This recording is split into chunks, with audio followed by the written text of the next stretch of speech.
Good afternoon. Thank you for taking time to be with us today and to learn more about how UCLA is supporting Bruins impacted by COVID-19. My name is Willie West, and I am the new Director of Development for Student Affairs here at UCLA. I come to you from State College, Pennsylvania, where I was the Associate Director of Development for Student Affairs at Penn State. I was born and raised in Pennsylvania and Connecticut and always dreamed of moving to Los Angeles for beautiful weather and daily access to a beach. I didn't realize that move would happen during a pandemic, but one must navigate life with some level of flexibility. As you may know, Student Affairs is a network of more than 25 programs, services, and experiences that connects with the life of every UCLA student during their collegiate career. We offer support for diverse student populations such as graduate, transfer, international, LGBTQ+, student veterans, parenting students, and many more. Student Affairs also facilitates social engagement both on campus and with the broader Los Angeles community.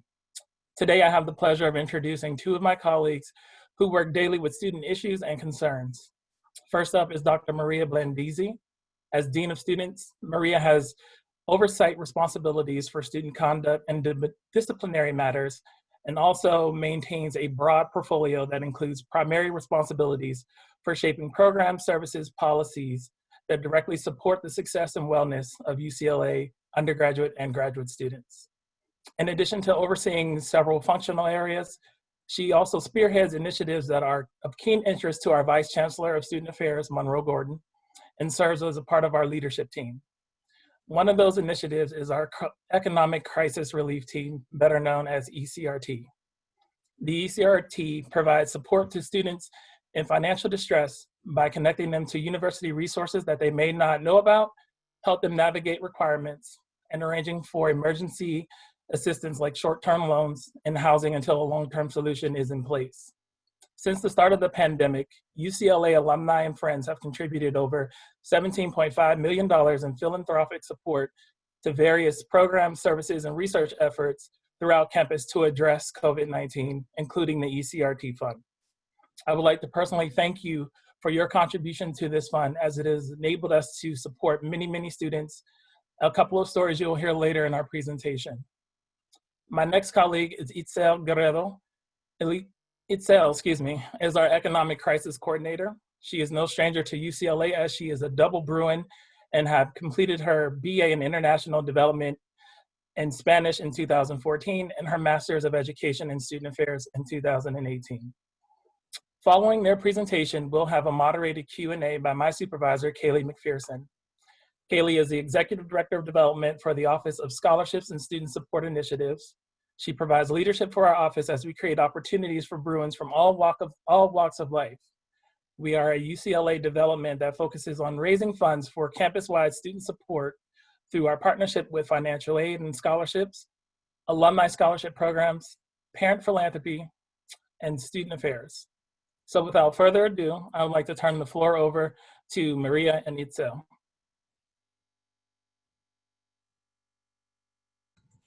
Thank you. It's wonderful to be with you all. Willie, welcome to the West Coast. We're happy that you're here.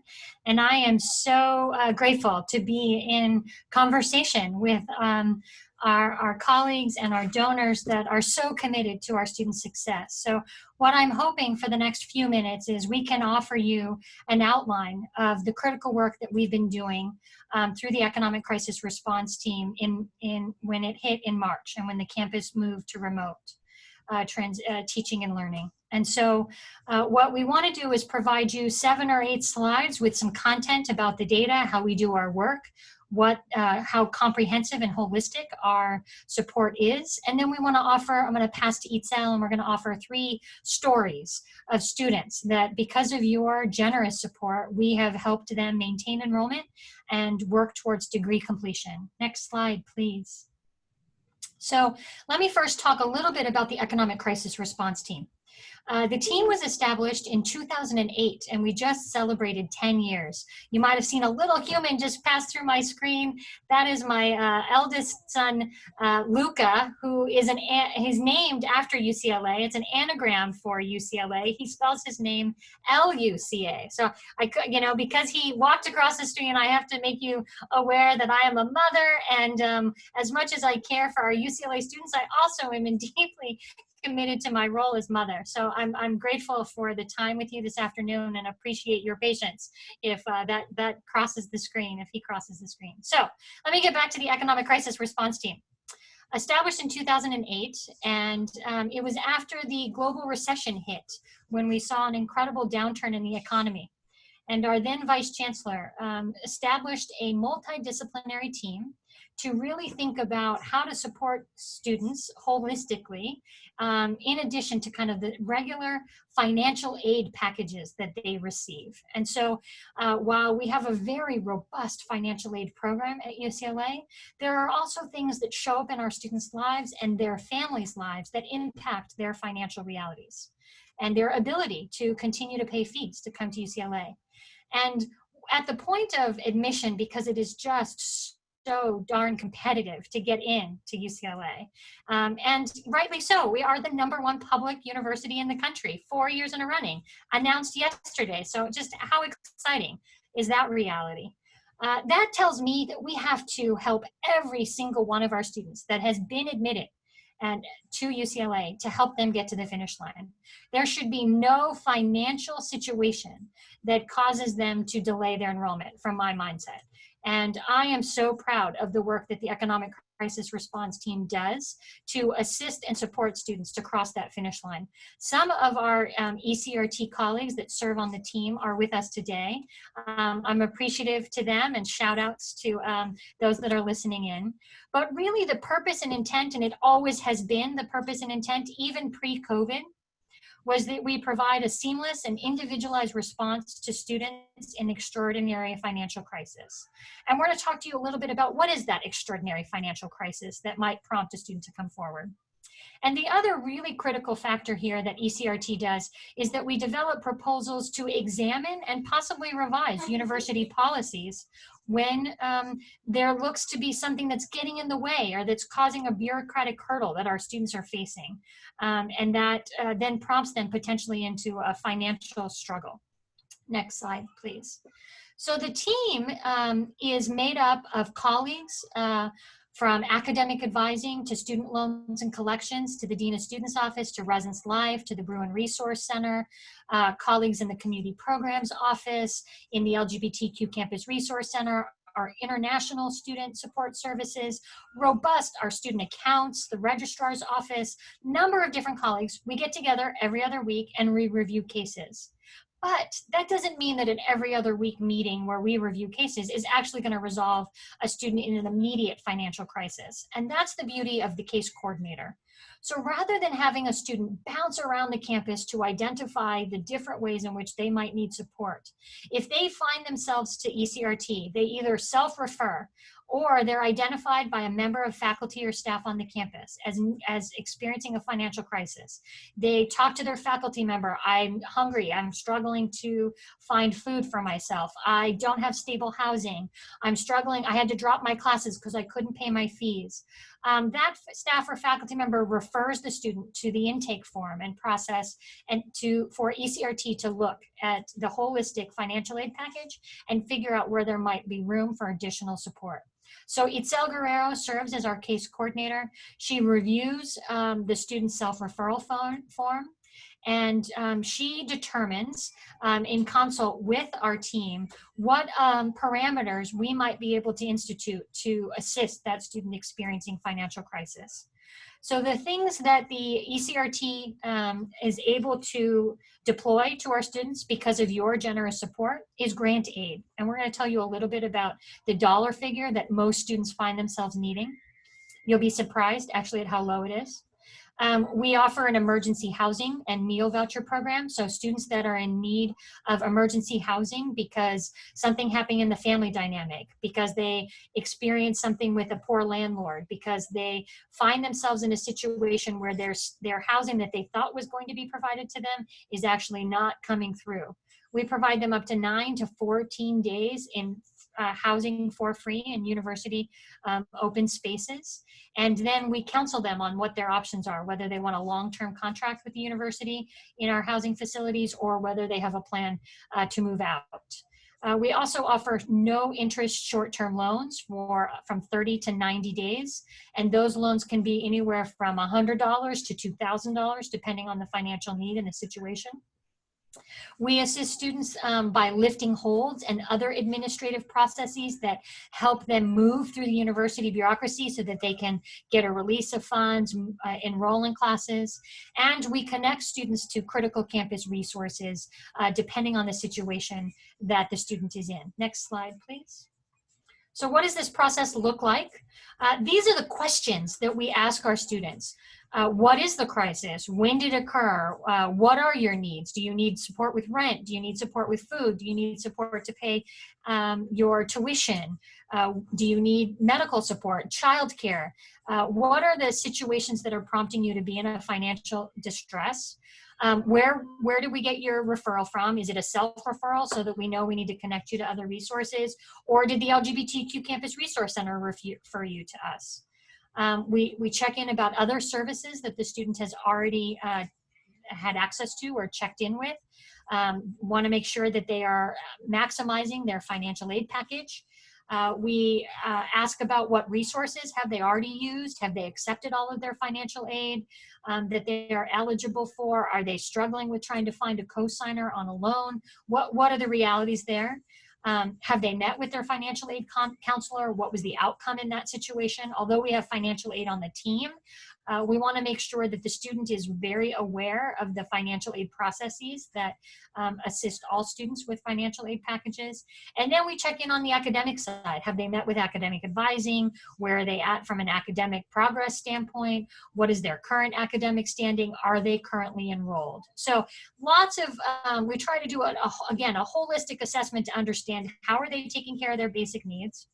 What are they doing on their academic side? And what's going on with the financial side? Next slide, please. So what did we do for spring quarter? Obviously, COVID and the pandemic has had an incredible influence on the economy. And the reality that many of our students that expect wages from jobs were not receiving those same wages. So in addition to their own financial distress, maybe their family was in distress. So what you'll see here, which I think is very fascinating, is that the average award that a student needs when they're in incredible financial distress is about $1,000 during the academic year in the spring quarter. That's not a lot of money that they need to maintain enrollment or continue on in their time. But it was 888 students that received somewhere around $1,000. And we gave out close to $900,000 in grant aid to enrolled students that were in a financial distress. This amount of students that were in financial distress in a normal quarter, this was by and large a much higher volume this past spring quarter than we have seen in ECRT's history. Summer has slowed down a little bit, but the expenses are a little bit higher in the summertime. So the grant funding that we've given out to date is $63,000 to 40 students, and the average award is about $1,500. So what I want you to see here is that we have the capacity to deploy resources in a moment's notice. Usually it takes us about 24 hours to do this entire assessment, 24 to 48 hours. We try to get back to the student right away. We try to make sure that we have a full picture of what is financially occurring for them. And then we quickly work to disperse aid, because when you're in financial distress, it's not like you can wait 2 weeks for the next disbursement to come through.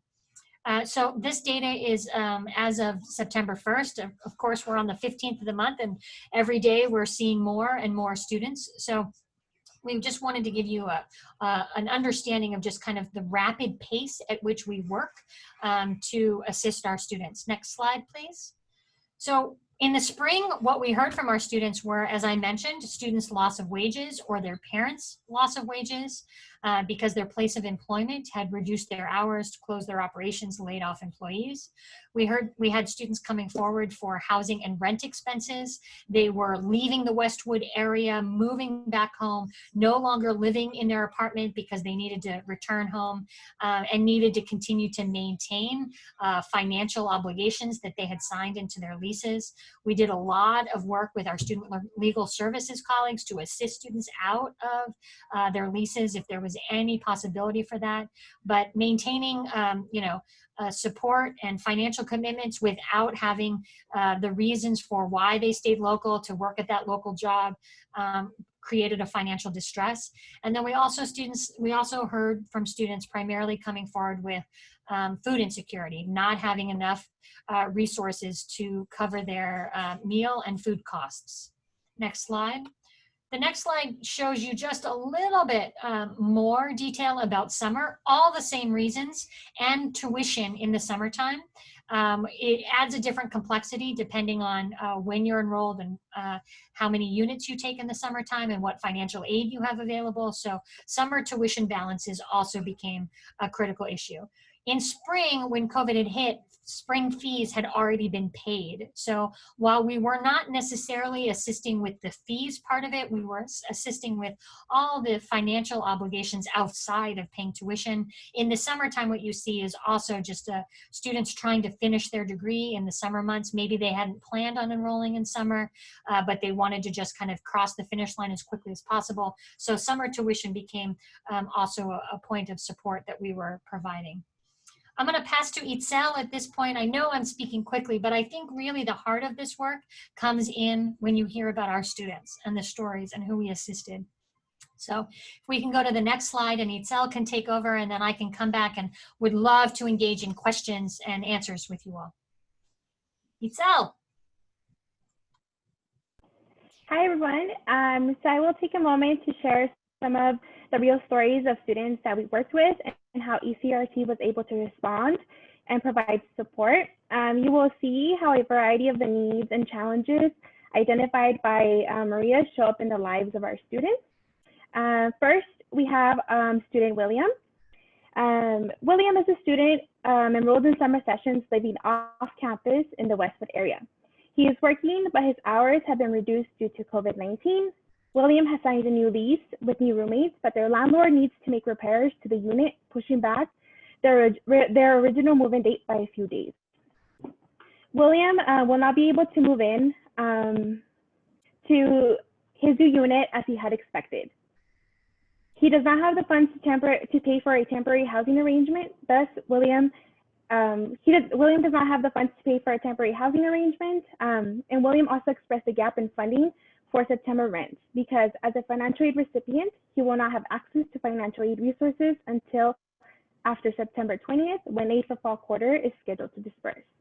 William reaches out to ECRT for support a week before he is expected to be displaced. ECRT arranged for emergency housing for the days between leases and provided a grant of $1,000 to assist with expenses. William has expressed to ECRT how significant and impactful these resources have been in providing him security and stability as he transitions into fall quarter. Next slide, please. And now we have Jane. Jane is an undocumented single parenting student enrolled in summer sessions. As an undocumented student with AB 540 status, she is only eligible for state, institutional, and private resources. Due to COVID-19, Jane's working hours have been reduced, and now she is behind on rent for the month of August. Her rent is $1,750 per month. She was offered a private loan, but she is unable to access this because she does not qualify on her own due to her status, and she does not have a cosigner. Upon ECRT's assessment, we can see she will have enough funds for September rent if she is able to receive support for August.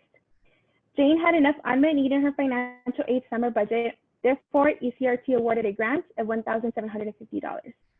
Jane reached out to ECRT in mid-August, and she had grant funds available for use within a week. Jane is now able to focus on caring for her children and has security that her family will remain safe.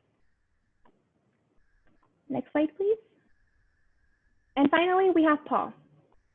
Paul is an international student enrolled in summer sessions. Summer sessions is his last quarter at UCLA, and he will be completing his degree requirements at the end of the summer term. Due to the lockdowns and restrictions in foreign countries across the world as a result of COVID-19, including financial institutions, the student is not able to access additional resources from his parents in his home country. Paul does not have any outstanding balances and needs $1,100 for rent and living expenses for the remainder of the summer quarter, after considering his wages from his student job that allowed him to work remotely. As an international student and eligible for any other resources, Paul reaches out to your ECRT with his reported needs. ECRT provides Paul with a grant of $1,100 at the beginning of the summer. Paul has now successfully completed his courses with passing grades, and his degree will be conferred at the end of the summer term. These stories are merely a few examples of the many realities that our students are experiencing, and many of which have been magnified by COVID-19. ECRT strives to support our students in the most effective ways possible to create the most impact in our students' lives. Next slide.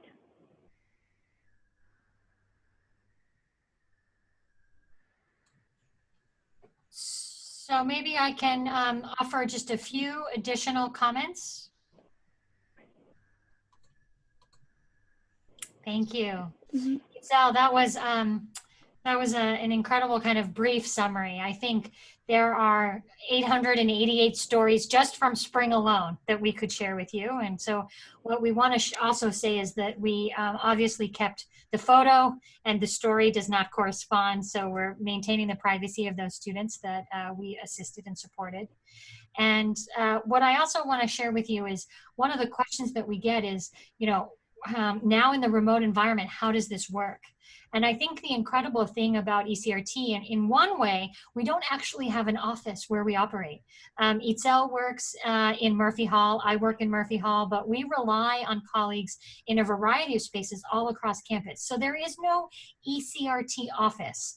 And actually, we operate in a very virtual reality. So if you wanted to check out studentsincrisis.ucla.edu, our website, you would see the self-referral form there. And that's where, for the past 10 years, we have been referring students through that self-referral process so that we can tap into them and return a call, return an email, engage with them, not requiring them necessarily to come to campus, especially if they're in financial distress. So our intention here is to not make a student run around from office to office to office to try to figure out how they can get the support that they need. And Itzel leads our team in a way that makes us very assured that when she receives a self-referral form, she's on it. She's calling that student back. She's engaging with that student directly.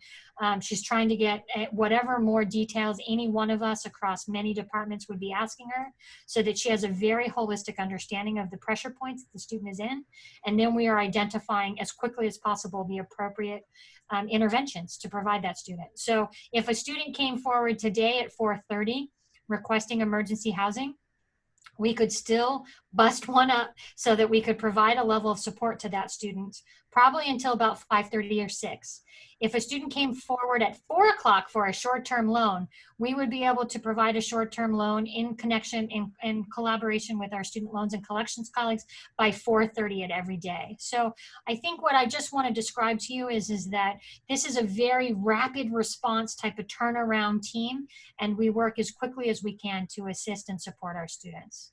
So I hope that that prompted you to ask some follow-up questions, and I think we I now pass it to Kaylee McPherson, who's going to assist in facilitating some Q&A. Kaylee. Yes, hello. Well, first, I just wanted to say thank you both for this important and amazing work. And just so everybody knows the amount of dedication that goes into this work every day, you know, with Maria, Dean Blandizzi, and Itzel, I think we can all feel really good about our students and the work that UCLA is doing to support them. So I just wanted to thank you both, because I personally know the side of it too. And I hope that we're sharing this to a broader audience, because I think one place I'd love to start is a little bit maybe about some misconceptions, maybe around UCLA and our bureaucracy, the B word. Because I think this, as your presentation shared, this is just such an opposite, this is the opposite of bureaucracy, right? the way that we're able to respond to students. So how were we able to kind of pull this off with, a place like UCLA with so many different pieces? What's the secret sauce? And I know, Maria, you've been working on this for a long time. So if there's anything, tips and tricks you've learned along the way, maybe we could start there. That's a great question. I think, let me offer that bureaucracy is a necessary part of our organization and our work, because we serve and support 43,000 students. So what's important here is that the financial aid office, 70% of our students receive a financial aid package of some sort, and they've got to tap into that. That is the first pass for how the university packages and supports students and families in funding their education. And then we don't want bureaucracy to get in the way. We're in a moment of crisis, when we're in a moment of distress. And so the financial aid team has structures and systems in place to be able to award and package thousands of students every quarter. I can also just share with you that our financial aid team dispersed federal funding that came to UCLA through the relief of COVID relief funds, and they did that in the thousands. This dedicated multidisciplinary team is very focused on those students in high levels of distress. And when a student hits that level of distress, we don't want the bureaucracy to get in the way. And Kaylee, I so appreciate your acknowledgement of the dedication. This work matters so much, day in and day out. We know and see that a student can maintain enrollment. I wake up every day thinking, how do we get every one of our students to graduation? Not what bureaucratic processes can we put in the way to get them to graduation. And we know that some of our students, when they trip up, the bureaucracy gets in the way. So this team, Itzel, myself, and dedicated colleagues in an academic advancement program, the dedicated colleagues in LGBT Campus Resource Center, the dedicated colleagues in the community programs office, there's about 20 of us that are constantly on the move, trying to find those students that are in distress and provide them the appropriate interventions and support. So I can appreciate the bureaucracy, and I can also appreciate the fact that in moments of distress, it gets in the way. And we desire very much that we catch our students. That safety net is not real for all students. Not all students have a safety net, a family that they can rely on. And that's where the institution has to come in and support and be that safety net. That's a perfect segue, because I wanted to dig into that a little bit more, because I think nationally in research, we're seeing more and more, how we can bring students here to UCLA, give them financial support. And particularly, I was hoping maybe you or Itzel could talk a little bit about the types of populations that these types of small expenses really become a barrier to graduation, that degree, future success. And, who are the students that are often that we're really kind of able to assist in these types of ways? Let me start, and then I'll pass to Itzel. I think that's a great question. I think I don't want to stereotype any one of our students, right? I think they come with a very robust, full life, but we can see certain populations of our students struggle financially, or just don't have a safety net, as I was describing. And so, I think the other thing that came out in the rankings yesterday, and not to hark on the rankings, but, as UCLA is the #1 public institution 4 years in a row, one of the critical factors there is what UCLA does in enrolling low-income students, and the level and the amount of social mobility that we see a student and their family experience because of a UCLA degree. And so I even think about it right now, and I get chills thinking about what the UCLA degree can mean to a family that's a first-generation college student, that doesn't have a college-going culture, or that their family or siblings had not made it to the college environment. So I want to echo the fact that I think UCLA is an incredibly special place, because it serves out its public mission so incredibly in such a powerful way. And so populations of students that we know oftentimes can be vulnerable are LGBTQ campus, or our LGBTQ students. Let's talk about what that means to come out to a family that might not be prepared to receive that reality. And that student might need housing because what they had anticipated is not working out for them. Our transfer students that manage the diversity within our transfer population is incredible. Managing families themselves, mothers, you heard about a story before, that are managing academics as well as family responsibilities. When we think about our former foster youth, I'm sure we have engaged some of our donors in supporting that population of students. Itzel, tell us a little bit more about, you know, the students' stories or populations that we know we support. Of course. We also see a lot of our students with dependents. You know, often we see that our students with dependents are not only taking care of themselves, but also their entire families, their children. And so their children also have needs that often aren't in terms of our policies, in terms of, you know, federal policies around financial aid aren't always integrated into those spaces, into that, you know, cost of attendance. And so we do see a lot of these students come forward sharing with us that they do have needs that extend beyond what financial aid often is able to offer. And a lot of these students also don't have other support systems, other safety nets in their families and their relatives. So this is where ECRT really comes in and tries to effectively support our students in those populations. We also see a lot of our undocumented student population also not be eligible for a lot of the resources that we have just because of their status. Their status really creates limits and barriers to what resources they may be eligible for. And so ECRT really tries to foster and identify places and pockets of support that we can provide these students to make sure that their well-being is taken care of and that they're meeting their basic needs. I think I also just want to highlight, think about all the families that are impacted by the fires that are raging throughout the state and the Western United States. Those families are in an incredible financial distress in this moment because if their house or their home or their job is directly impacted by the fires, they're coming forward with a financial situation that they did not anticipate at all. So even those middle income students that maybe their family has completely lost everything, they're in need of support, financial support. So again, I love to talk about just how diverse our population is at UCLA, and however diverse they are, there is a unique, incredible, resilient story behind every one of our students. And our goal is to make sure that the finances don't get in the way of that. We haven't talked about our graduate students at all, but let me just say our graduate students are holding it down for the university in all kinds of different ways, between their teaching roles, between their teaching assistant roles, between their research roles, between their own personal, their own academic pursuits. So our graduate students also, they oftentimes don't want to live with 6 other undergraduate students. They want the cost of living in Westwood and the local community is not, they can't find as affordable housing. And so their expenses can be a little bit higher.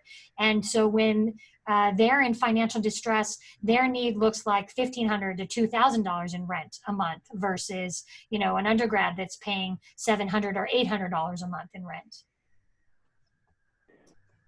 Yeah, no, it's definitely, I think like you mentioned, the incredible thing about UCLA is that the getting students there to that degree makes such a difference in the opportunity that they're going to have in the future. So when people are questioning the value of higher education, we can immediately tie it back to the work of this program, because we know that it's setting students up for success and the ability to even go out and feel like they're able to take more risks and do more and explore opportunities for themselves. So I think we're tying it into, this may seem kind of like an emergency response for COVID, but we do want to make sure everybody understands this is something that's very important and has been in place for a long time.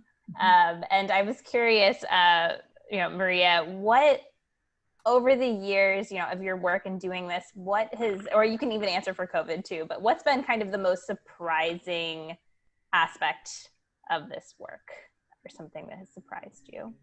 I think one of the things that's so surprising to me is the amount of what we call loan aversion that our students experience. So there are resources to assist students, but there we see sometimes students and families that say, I can't think about actually taking out a loan to continue your education at UCLA. And we know that loan indebtedness at UCLA is, typically about under $20,000 at the completion of a degree. But the idea and the resistance and concern that a family has in taking out a loan to assist their brilliant student, that's a surprise to me. I funded my family funded my education off of loans. I'm still paying for my graduate degree loans. It's not something that I never thought to myself, I can't pay it back. But I think the reality of having students that enroll at UCLA, 45% of them are Pell Grant eligible, which means they're coming from low income socioeconomic groups. And the fear that families have in the ability to repay those loans is something that really then hinders. But the reality with ECRT and the work that's been going on for 10 years, and Kaylee, I appreciate the acknowledgement. This isn't just a COVID reality. We have been supporting students. We just acknowledged 10 years of success in supporting students. And we have some foundational members, actually. I think Vivian Salazar might be in the audience with us. She's a first-time inaugural member of the Economic Crisis Response Team. So there are folks on this campus that have been doing this work for 10 years. Realities, right? We're in the home. So the dog barks, right? It's what happens. But so what I would say, what it surprises me is we end up having to counsel students to say, the university's deal with you is that you get scholarships and grant aid, but you also have some loan eligibility that you need to take out. So we aren't ever in a position to necessarily say, no, that student, you don't need to take out loans. You have to maximize the financial aid package that the university has situated for you as a student. And then if there are financial distress on top of that, then we add additional resources. So the critical thing here is that the Economic Crisis Response Team is not a workaround the financial aid program. The financial aid program is in place to assist all students as evenly and as fairly and as equitably as possible. And we do that with the assessment of the FAFSA, which is the federal form by which all families complete if they want to get access to any university's aid. So we use that as the baseline and we build from that baseline. So I think the thing that surprises me the most is just the aversion that some of our families have once they've known their student is brilliant, but the funding and the financial aspects of it are incredibly scary. And that is surprising to me. Itzel, anything over the past couple of years of your doing this work that you get to see everything up close that comes to mind? I think similar. I resonate with what Maria says. I think one of the things that are in my capacity I have to be really conscious about is understanding the students' background and where they're coming from. Like Maria said, I also came into UCLA understanding I was going to have to take out loans and be able to fund my education that way as an alumni from UCLA. However, in part of the work that I do and what has been something that I wasn't expecting to do was kind of helping and coaching our students and empowering them to feel good about the decisions that they're making, and especially when we're working with them to find a solution to their circumstances and helping them understand how UCLA is supporting them through the financial aid aspect, and also helping them understand what these resources mean and how they're going to impact them in their future. And so part of something that I didn't expect was also kind of helping coach our students and helping them understand and really digest what it is that financial aid means and what those loans mean and how they're going to impact them today, tomorrow, and in their future, and how they have long-term and short-term benefits, and then how our program can kind of connect with what the resources they have available to them and kind of fuse together to provide a solution to their circumstances. Setting them up on the path for success, right? I think it's not just the solution that we're having, but also kind of how do we make sure that they're on the right path, moving forward as well. I love that. Okay, I'm going to switch gears a little bit, not too much. I'm sure we'll come back to some of this, but maybe a little bit more COVID current day pandemic specific questions here, and definitely invite people to continue to submit questions through the Q&A as well. But now that you've got about 6 months under your belt of doing this work, we're about to go into fall quarter. And I know that we are deep in preparations, making decisions, walking back decisions, changing, pivoting. So I'm just curious to hear from you, maybe Maria, in your leadership role, what types of things are you considering the needs of students that might be arising for ECRT as we're looking to fall quarter? And it's a different situation that I think we found ourselves in spring and in the summer. So kind of how are you thinking through that? That's a great question, Kaylee. And we could talk for days about the university's ongoing thinking and response to just the changing dynamics of the pandemic. But let me hone in on one thing that's, I think, kind of connects to the economic crisis response team and what we're thinking about here. So here's a new phenomenon that the university is managing. We can't open our university residence halls to the tune of 12,000 the way we normally do, right? And not everyone is able to return to campus. But the county has approved on very strict measure 3 reasons why students might be able to live in our university housing environment. And that could be because they have no safe housing elsewhere, because they're studying an essential field, what is considered to be an essential workforce field, academic, so they need to be taking classes on campus. And they also they live in a situation that is just untenable for them to be able to engage in remote learning. So somewhere around 700 students are going to return to the university on-campus housing. This is at the undergraduate level. Let me be specific about the undergraduate. We're talking undergraduates. But the reality is that we know that there are going to be students that are moving back into the Westwood or into the local community because they want to be connected to their peers, to their community, to college life. And we're going to do everything that we can to encourage them to be healthy and well and make smart choices. I do not want to be the dean on the cover of the LA Times in 3 weeks that says we needed to suspend 400 students for gathering in a way. We see our Berkeley colleagues have actually done a marvelous job in not being in that situation. I'm looking and reading all of our semester campuses, even across town and throughout the country, that are just opening and then needing to close. So I think we are setting up our structures so that we can keep everyone as safe and making as responsible choices. But here's one thing where ECRT is actually going to assist. Imagine you are 4 undergraduate students, 5 undergraduate students. They're going to move into an apartment in Westwood. They are all going to have taken their COVID test. They're going to create their own little learning pod, and they're going to stay amongst themselves, and they're going to stay healthy. And that is going to be their community for the quarter that they are going to be studying.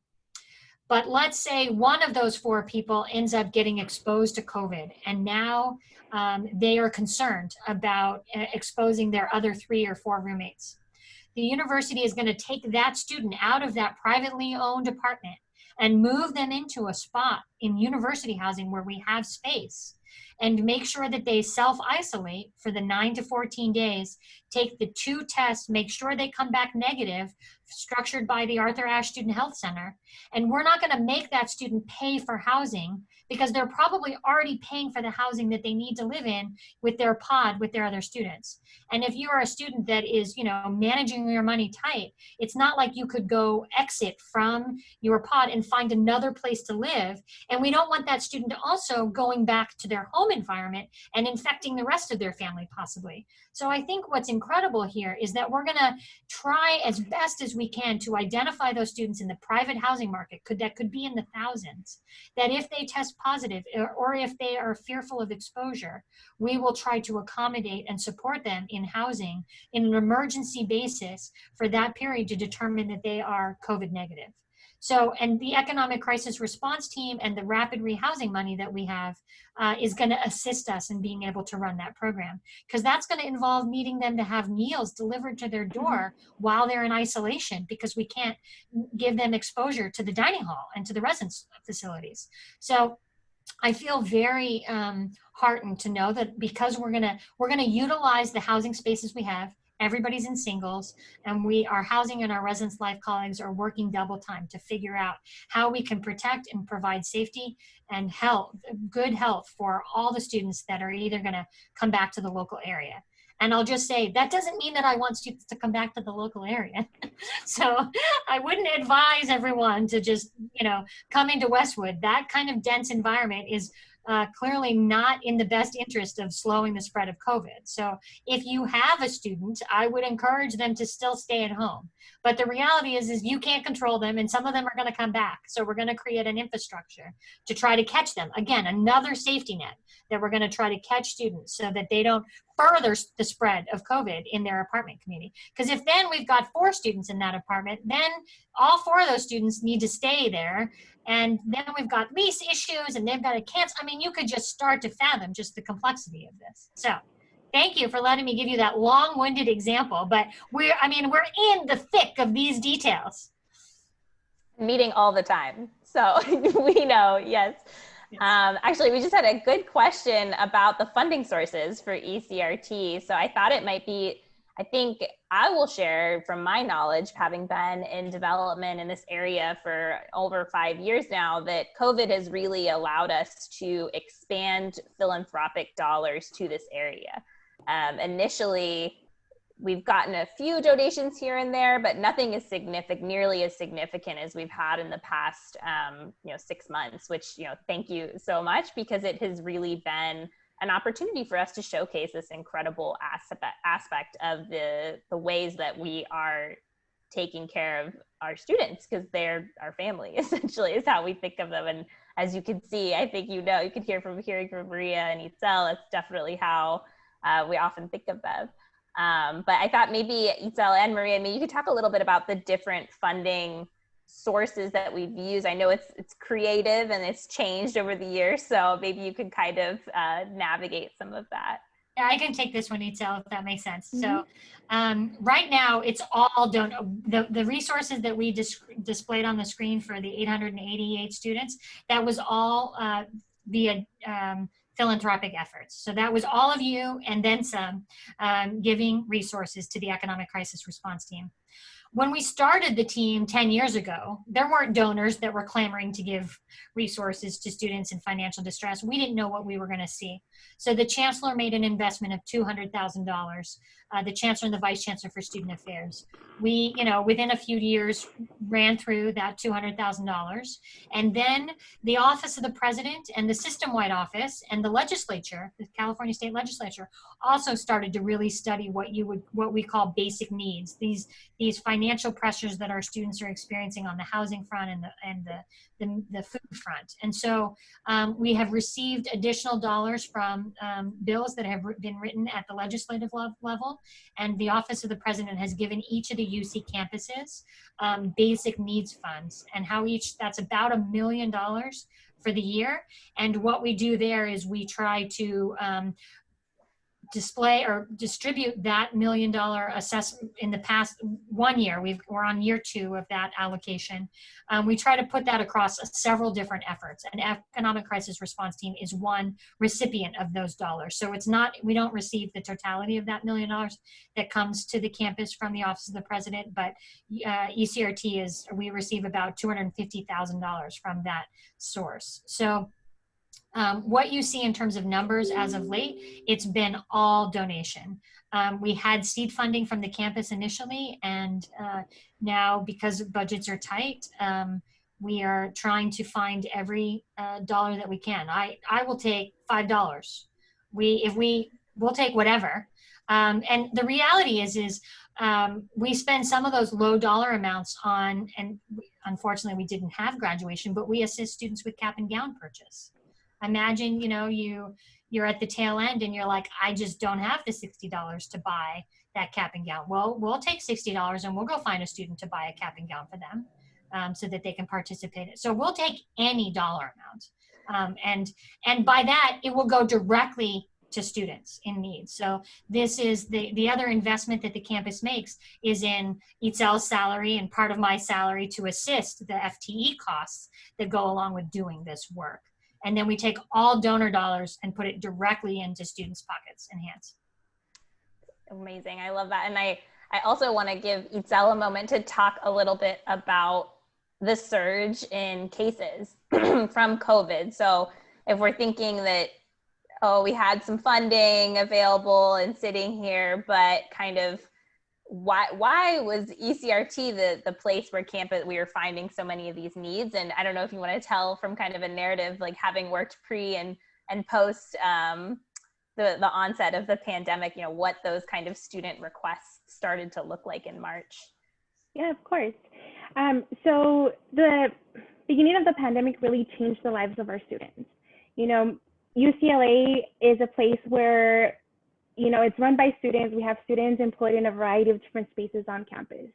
And so the primary issue that we saw as the campus started to close and asked students to, disperse home if they had the ability to go to home, really places on campus started closing down and students were not able to continue with their jobs.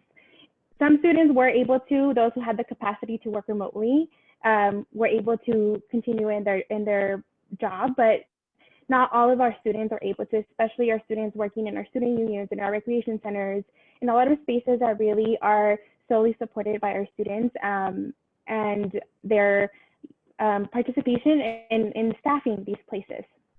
And so as we transitioned between winter quarter and into spring quarter, we saw a lot of our students displaced from their jobs.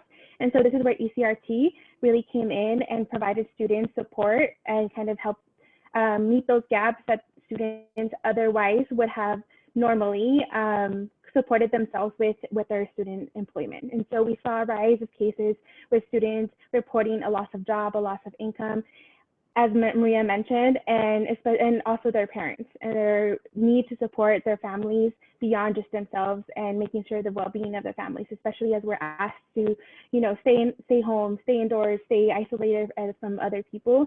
And so that's where we really saw the majority of our cases increase into spring quarter and have transitioned into summer as well. And so previous years, occasionally we saw a student reporting a loss of a job, but typically it was a loss of job for an outside entity outside of UCLA. But this time around, we saw a lot of students lose their jobs on campus. And that created an immense impact on our students, and it really changed their lives from one day to another. And so that's really where ECRT kind of saw the increase, but we also tried to support and minimize the impact of having to lose their job on campus and be furloughed until we are able to return safely to campus. Well, I know we're coming to the end of our session, so I'm going to ask one more, just kind of not necessarily a question, but I want to invite either, maybe Maria, but Itzel, feel free to weigh in, a vision of what we could do if our students, if we were able to holistically support all of these UCLA students, right? Because we know our students are unique. We know that they're bringing diverse experiences to our campus and making it a stronger and richer education. So I just want to maybe, to leave off before I turn it back over to Willie, invite you to talk about, what does the future look like if we can do that? Yeah, I got swept up in the moment. What does the future look like, Kaylee? It looks like 100% graduation rates for every single student that enrolls at the university. We have incredible retention rates, 89% 6-year graduation rates. There are very few at the undergraduate level. There are very few institutions that can touch us at those retention rates.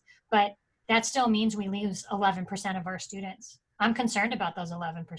We can tout how incredible our graduation rates are, but we still lose students. And I don't want to lose one student because of finances.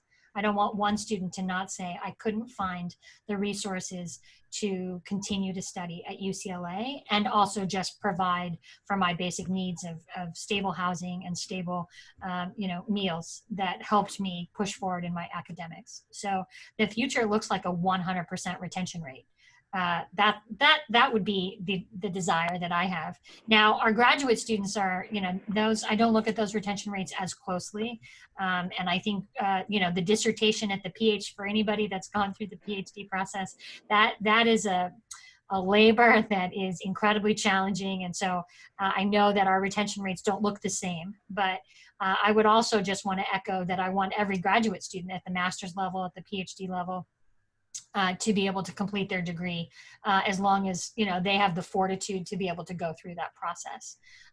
So, you know, the future looks like UCLA continuing to be the #1 public university in the country and continuing its financial support for regardless of what socioeconomic background you come to UCLA with, and serving our public mission. I can't tell you, I believe so deeply in the University of California and the public service mission that we as employees, as faculty, as staff play out. I mean, we are an incredible economic engine for the state of California. And it brings me great professional satisfaction to be able to say that we helped a student maintain their enrollment and get their degree and go off into the world with a UCLA degree. I mean, there's nothing better than that. The day can't get any better than that. Itzel, did you want to add anything? No, I completely agree with Maria. I often, you know, we see our students really stop and face these barriers about completing their degree. And ultimately for me as well, it's really about retention and achievement. If a student can complete their degree, that is ultimately the satisfaction to my professional, you know, capacity to see a student complete their degree. And I would also 100% agree with Maria. We want to get every single student who comes into UCLA, complete UCLA from the beginning to the start with as little challenges as possible so that they can focus on achieving and performing as best as they can. They made it to UCLA for a reason. They're brilliant individuals, and we don't want to take that away just because they're missing a few $100s or there's something that, you know, one of us can really take on and manage in the background so that they are able to really focus on being the resilient individuals that they are and really succeed and change their lives and the lives of everyone around them. You know, I look at Itzel, and I knew her when she was a student, and I knew her before her master's degree. And not only was Itzel incredible, but she also maximized her experience at UCLA. So I think it's not just about the academic achievement, but she found a community of other women that she affiliated with. And I'm putting out Itzel, and not that she was an ECRT case, but what I want to say is that she was able to maximize her UCLA experience. So it's not just about, you know, persisting, it's about thriving. And thriving at UCLA means also having the space and the energy and the capacity to find community and to be engaged with peers and to do research. And when we find that our students are working 40-hour, 50-hour jobs and trying to manage a demanding curriculum, that's just stretching them way too thin. So on a top of graduation, I also want them to be able to tap into the incredible amount of opportunities, even in this remote environment, that a UCLA student has access to. And that's why we love this place, because the vibrant, I mean, it is, I can't tell you a faster paced, more vibrant location than anywhere else. Any other university campus across the country. So the vibrancy is just incredible. So I look at Itzel and I think, but she was able to actually, you know, tap into all of those communities that she found her voice in. And now look at her, and she's incredible, and she's helping other students, and she's paying back, and she's paying forward. I mean, it's just, this is a really special place. So I want to just end by saying to our donors and to anybody that cares about this place, I am so grateful for your advocacy, for you breaking down any stereotypes that say, oh, UCLA this, or building us up even more. And if you know of any student that you find or come across that's in distress, you get them to ECRT and we will assist and support them. Yes. All right. Well, as a perfect note to wrap up, and fast pace is true because Maria was running right before this, so it was in the flesh, true. But with that note, I will turn it back over to Willie and just thank Itzel and Maria again for sharing all of your knowledge with us, this process, your dedication to our students. We are so grateful to have you both at this special university. And with that, I'll turn it back over to my colleague, Willie West, to say thank you and close us out. Thank you all so much for that. To the donors and to the attendees, I hope you can definitely feel that passion that our student affairs staff bring to supporting students. And really, I know I mentioned, you know, access to weather and to beaches, but really is connecting with colleagues like this that make me passionate about the work that I do with you all. So if you have any interest in further exploring how you can further support ECRT, please feel free to reach out to me. My email is listed here on the slide. Again, thank you for what you've already done. We will follow up this presentation in the coming days with a link to a recorded copy of this presentation if you want to share it with your friends and colleagues who may have a shared interest in supporting ECRT. I will also embed a link to our online assessment form in case your Bruin knows of someone who's in need, or if you know of a student in need, so you can get them over to Maria and Itzel. So again, on behalf of UCLA, thank you so much for taking this time to spend with us.